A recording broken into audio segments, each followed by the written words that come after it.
Pilipinas, are you ready for the grand coronation night of Miss Universe Philippines 2025?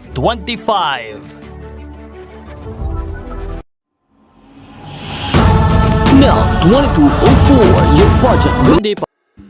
Magandang araw Pilipinas and good day pageant lovers. Spotted si Miss Sinuloocan Laguna, Aliana Marie Aduana sa kanyang napaka-sexing swimsuit photos kasama ang isa sa mga kandidata ng Miss Universe Philippines ngayon sa Aqua Boracay.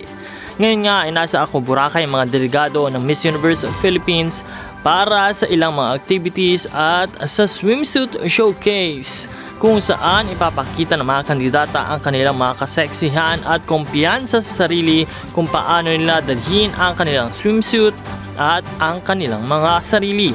Kaya naman, patuloy nating suportahan ang lahat ng ating mga paboritong kandidata sa Miss Universe Philippines 2025 competition at i-comment ang inyong nais na makoronahan sa taong ito.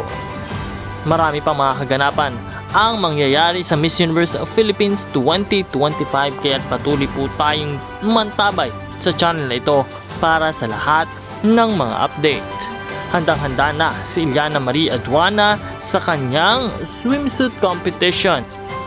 Kaya lalong higit na nagiging excited ang lahat ng kanyang mga taga-suporta at lahat ng nagmamahal kay Sinuloocan Laguna.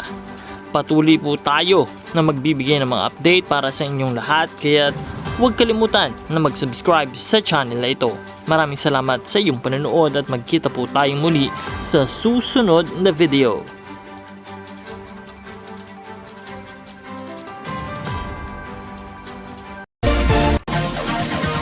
Support your favorite candidates and leave a comment.